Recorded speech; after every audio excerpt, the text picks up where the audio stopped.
ये बिस्लरी का पानी हम जो पी रहे हैं, इसके लिए भी किसी ने लड़ाई लड़ी है हमारे लिए। ये जो अच्छे कपड़े हैं, इनके लिए भी किसी ने लड़ाई लड़ी है हमारे लिए।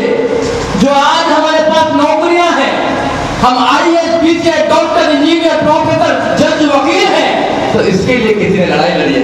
कहीं हम भूल ना जाए।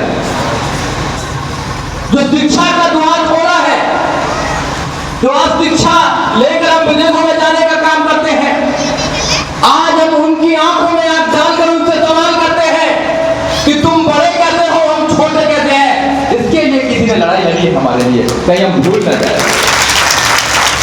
आज संविधान दिवस मनाया जा रहा है, ये अच्छी बात है। मेरा फेवरेट सब्जेक्ट है संविधान, क्योंकि मैं उसमें काम करता हूं। संविधान से पहले का भारत और संविधान के बाद का भारत, अगर हम दो चीजों में बांट देंगे तो आपको अंतर लगेगा कि इंसान आज हम हैं, पहले हम इंसान नहीं थे, पहले हमारे साथ जानवर जैसा सलूक किया जाता था। धन्यवाद बाबा साहब डॉक्टर अम्बेडकर, जिन्होंने इस पीड़ा को समझा और जितने भी महापुरुष काम कर रहे थे, उन महापुरुषों की पीड़ा को संविधान के अंदर उतार दिया, लिखित में दे दिया आपको कि आप इस देश के राजा बन सकते हैं। पर अफसोस कि हमने बाबा साहब डॉक्टर अम्बेडकर की बात को नहीं समझा बाबा साहब डॉक्टर अम्बेडकर की पीड़ा को। हम लोग बाबा साहब डॉक्टर अम्बेडकर की पीड़ा को बताने आए हैं। वी आर द मैसेंजर, हम तो मैसेंजर हैं, हम तो पोस्टमैन हैं, हम तो बाबा साहब डॉक्टर अम्बेडकर की चिट्ठी आपको देने आए हैं। आपको बताना है कि बाबा साहब डॉक्टर अम्बेडकर क्या चाहते थे आप लोगों के लिए। वो आपको राजा बनना देखना चाहते थे, वो आपको इस देश में हुकूमत करना चाहते थे, वो आपको हर किसी इंसान से ऊपर देखना चाहते थे। ऐसी कौन सी बात हो गई कि आज भी हम मूछों के नाम पर मारा जाता है। हमने नहीं समझी पीड़ा बाबा साहब डॉक्टर अम्बेडकर की, हम भूल ना जाए, इसलिए हम यहाँ पर आए। क्या आप ऐसे महापुरुषों को भूलोगे जिन्होंने सब कुछ न्यौछावर कर दिया हमारे लिए? क्या आप ऐसे बाबा साहब डॉक्टर अम्बेडकर को पूछोगे? क्या ऐसे माननीय काशीराम साहब को भूलोगे जिन्होंने सूखी रोटी खाकर हमारे लिए लड़ाई लड़ने का काम किया? आप किताब पढ़ेंगे, 5 रुपए का कोट और फटी बनियान, तो पता लगेगा कि मानव काशीराम साहब ने कितनी लड़ाई लड़ी है। अभी भंते जी कह रहे थे मैं उस विषय को छेड़ना नहीं चाहता था, क्योंकि यहाँ के लिए दूसरी चीज लेके लेके आया था। मगर भंते जी ने कहा कि वोटिंग का अधिकार बाबा साहब डॉक्टर अम्बेडकर विदेश से लड़कर आए थे। बिल्कुल ठीक कह रहे थे भंते जी। 1930-31-32 में राउंड टेबल कॉन्फ्रेंस जब होती है, तो पहली राउंड टेबल कॉन्फ्रेंस में मिस्टर गांधी नहीं जाते हैं, दूसरे राउंड टेबल कॉन्फ्रेंस में मिस्टर गांधी जाते हैं। तो बाबा साहब को पता लग गया कि मिस्टर गांधी को षड्यंत्र करेंगे। तो बाबा साहब डॉक्टर अम्बेडकर दुनिया के जितने भी अच्छे देश थे, उनके सारे संविधानों को पढ़कर जाते हैं, तैयार होकर जाते हैं कि अगर मिस्टर गांधी मुझसे कुछ बात करेगा या वहां के लोग मुझसे बात करेंगे तो मैं जवाब देने का काम करूंगा। और मिस्टर गांधी क्या लेकर जाते हैं? नरसी का बहार, उनकी कहानियां और गंगा जल लेकर जाते हैं। बाबा साहब डॉक्टर अम्बेडकर के आर्गुमेंट के सामने कहां टिक पाते? नहीं टिक पाए। इसलिए आपको वो एक अधिकार लेकर आए जिसको बोलते हैं वोटिंग का अधिकार, जो राजा बनाने का काम करता है आपको। मगर हम लोग तो बात ही नहीं करना चाहते, राजनीति की बात ही नहीं करना चाहते हम लोग तो। नहीं, राजनीति बुरी चीज है, बोलते हैं राजनीति मत करना भैया, राजनीति मत करना भैया, राजनीति वाले लोगों से बात नहीं करना। समाज में तो ऐसा हो रहा है भैया, राजनीति वाले लोगों को नहीं बुलाएंगे। धन्य है यहाँ की कमेटी का राजनीति वाले लोगों को बनाया। मैं तो कहता हूँ कि बाबा साहब डॉक्टर अम्बेडकर का मानने वाला हूँ। अगर आप बाबा साहब डॉक्टर अम्बेडकर के मानने वाले हैं तो आपको राजनीतिक होना पड़ेगा। कैसे राजनीतिक होगा? कैसे लोग हैं बाबा साहब डॉक्टर अम्बेडकर के मानने वाले अगर आप राजनीतिक नहीं हो तो?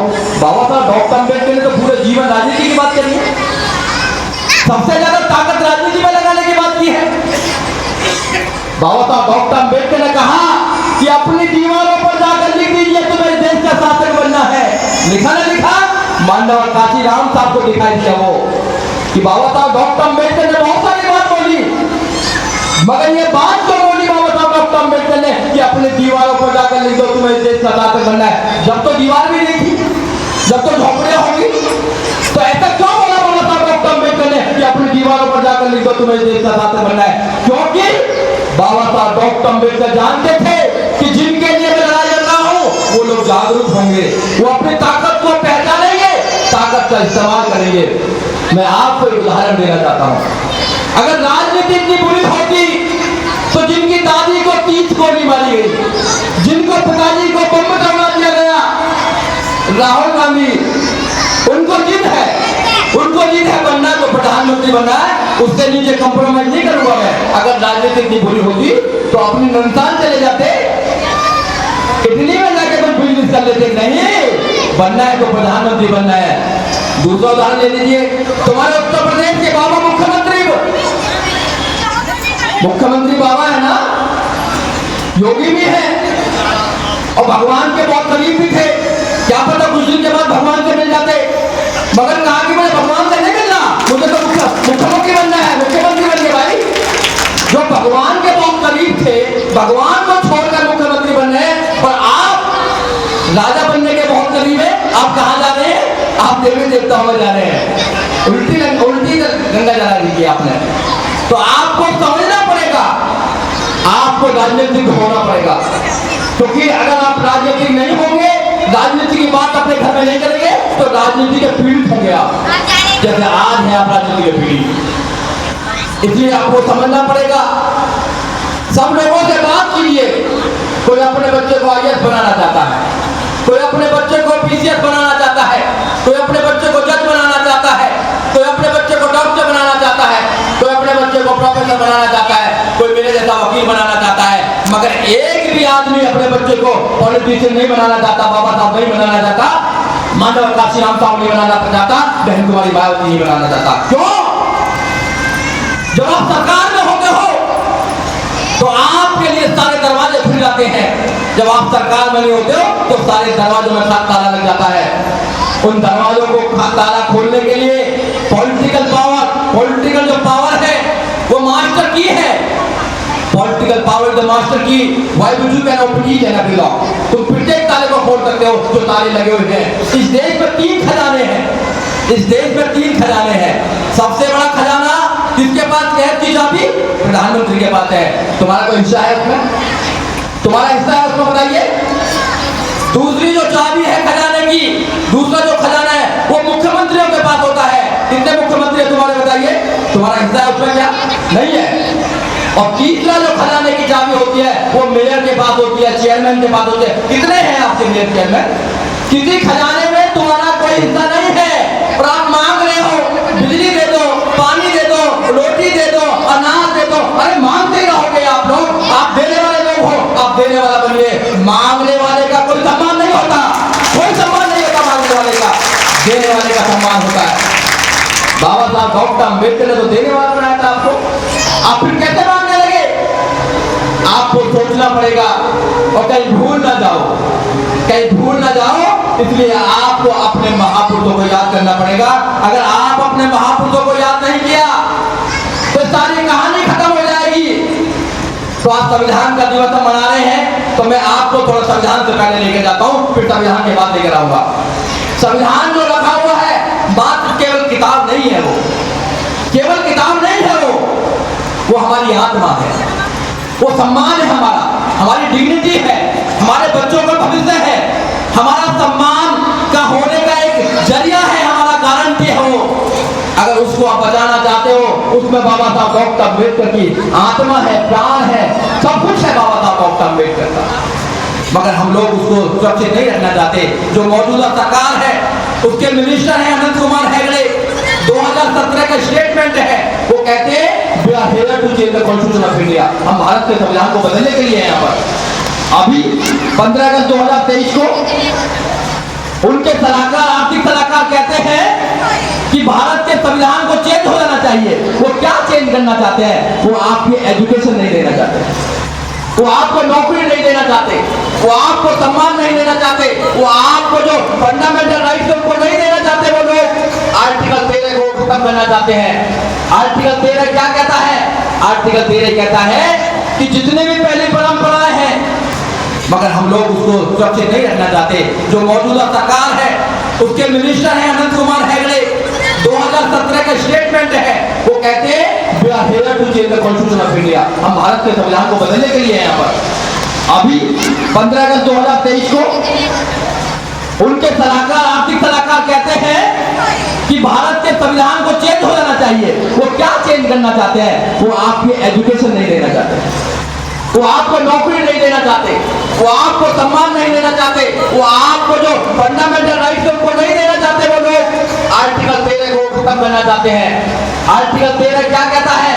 आर्टिकल 13 कहता है कि जितने भी पहली परंपराएं हैं, जितनी भी पहली किताब है, कुछ भी किताब हो, अगर वो फंडामेंटल राइट्स का वॉयलेशन करती है तो नल एंड वॉइड हो जाती है। वो उसको खत्म करके सबको लागू करना चाहते हैं। क्या आप ऐसा होने देंगे?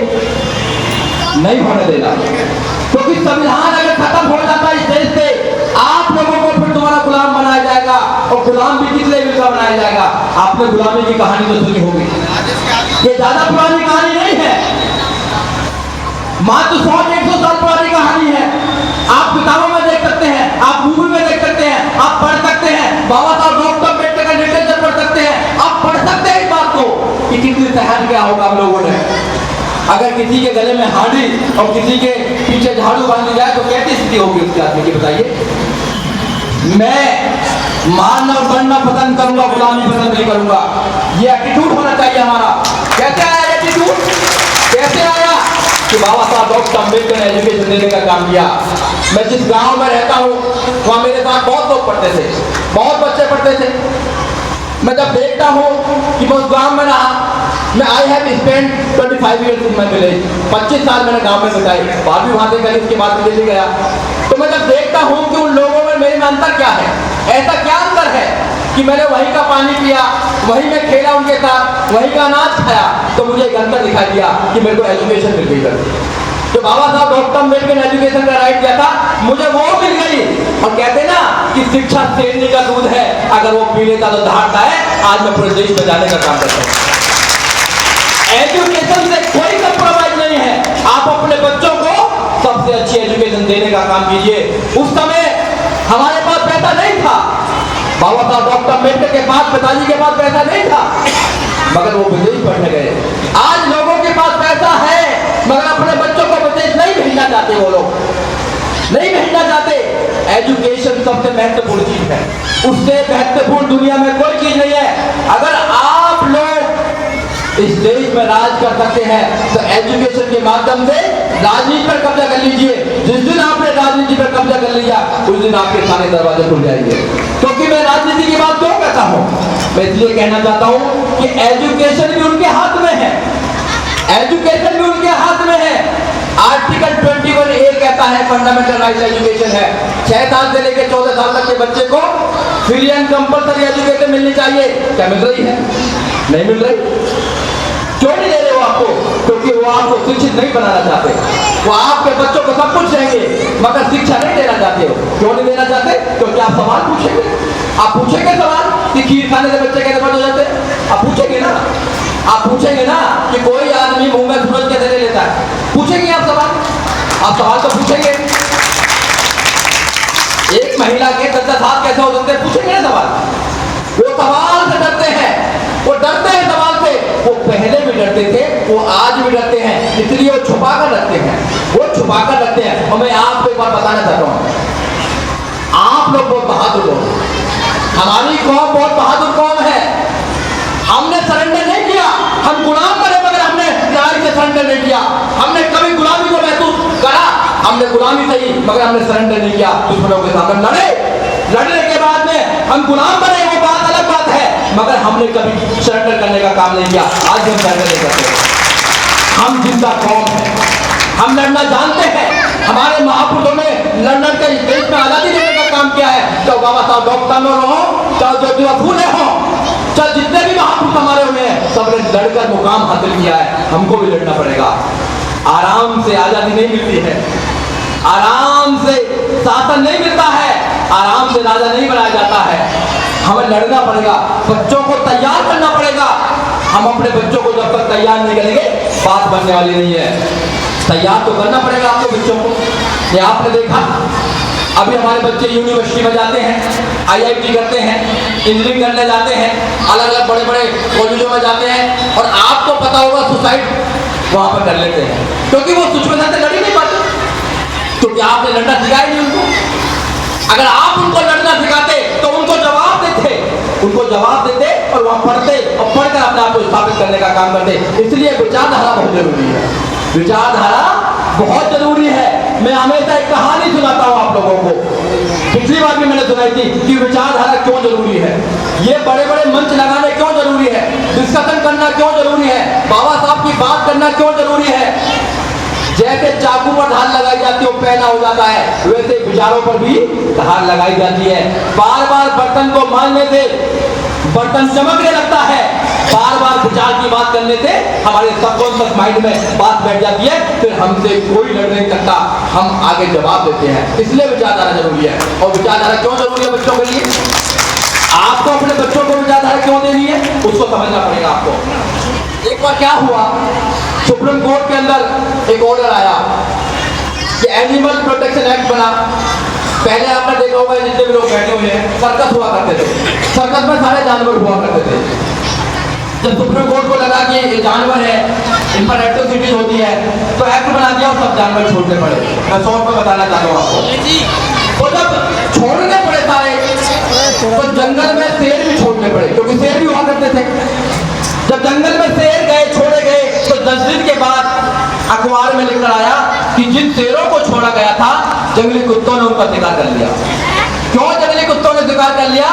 क्योंकि जो शेर था, शेर पिंजरे में था, उसको समय पे खाना मिलता था, समय पे पानी मिलता था, सब समय पे मिलता था, बड़े अच्छी तरह रहता था। उसको आदत पड़ गई, तो शिकार तो कभी करा नहीं उसने, समझता था तो कभी झूला नहीं हो। तो जब उसको आदत पड़ गई तो वो अपना शिकार करना भूल गया। मगर कुत्ते थे, जंगली कुत्ते, वो शिकार करते करते करते इतने निपुण हो गए कि उन्होंने शेर का शिकार कर दिया। इसलिए आप अपने बच्चों को पिंजरे का शेर मत बनाना, नहीं तो कोई जंगली कुत्ता शिकार कर लेगा उसका। इसलिए उनको बहादुर बनाना है, आपको उनको विचार डालना है। हर घंटे लेकर एक दिन 24 घंटे हर किसी के पास होते हैं। तुम्हारे पास भी 24 घंटे हैं, मेरे पास भी 24 घंटे हैं, उधर तो बैठे उनके पास भी 24 घंटे हैं। Even the prime minister of this country has 24 hours, nothing less nothing more, ना ज्यादा ना कम, सबके पास 24 घंटे हैं। Nobody can purchase a single second, कोई खरीद सकता क्या? प्रधानमंत्री कहने लगे कि मैं तो प्रधानमंत्री हूँ, 1 करोड़ रुपया ले लो, मुझे 1 घंटा दे दो, हो सकता है क्या? अंबानी कहने लगे कि 10 करोड़ ले लो, मेरे 24 घंटे नहीं चाहिए दिन में, मेरे को तो 36 घंटे चाहिए, होता हो सकता है क्या? नहीं हो सकता। समय सबके लिए बराबर है, आपके पास भी समय है, मेरे पास भी समय 24 घंटे है, सबके पास बराबर टाइम है। उस बराबर टाइम को सही इस्तेमाल कीजिए। अगर आप समय का सही इस्तेमाल नहीं करेंगे, समय पैसे से भी ज्यादा कीमती है, समय पैसे से भी ज्यादा कीमती है। मगर हमारे समाज के लोग जो रिटायर्ड हो गए हैं या जो नहीं हुए हैं, वो ताश तो खेलते रहेंगे, मगर बच्चों को 1 घंटा नहीं दे सकते हैं, बच्चों को नहीं बता सकते, अपना अनुभव नहीं बता सकते। कैसे समाज आगे बढ़ेगा? कैसे बढ़ेगा आगे? जो तुम्हारे अंदर ज्ञान है, साथ में ले जाके मरोगे क्या? साथ में लेके जाओगे क्या? या सबको जाना है, सबको मरना है? यहाँ पे सब लोग भाग रहे हैं, कोई पैसे के पीछे भाग रहा है, कोई किसी और के पीछे भाग रहा है, कोई प्रॉपर्टी के पीछे भाग रहा है, कोई भाइयों से लड़ने में भाग रहा है, कोई नानी पे लड़ाई कर रहा है, सब भाग रहे हैं। मगर हम सबके पीछे एक चीज भाग रही है, हम सबके पीछे एक चीज भाग रही है, वो मौत भाग रही है सबके पीछे। 65 साल 70 साल में सबको जाना है यहाँ से। शमशान घाट पे लिखा भी हुआ था एक पे, मैंने जब देखा कि सबको टेंशन थी, जितने भी लोग बैठे सबको टेंशन। पूछा कि भाई आपको कौन आदमी जिसको टेंशन नहीं है? सबने हाथ उठा दिया कि भाई सबको टेंशन है। अच्छा, कौन होता है जिसको टेंशन नहीं है? कौन चाहता है जिसको टेंशन नहीं होनी चाहिए? कौन चाहता है जिसको टेंशन नहीं होनी चाहिए? तो सबने कहा कि भाई हमको टेंशन नहीं होनी चाहिए कुछ भी, हम बिना टेंशन के जीवन जीना चाहते हैं। तो उसने कहा कि मैं अभी निकल रहा था, एक मुर्दा पड़ा हुआ था, उसको कोई टेंशन नहीं थी।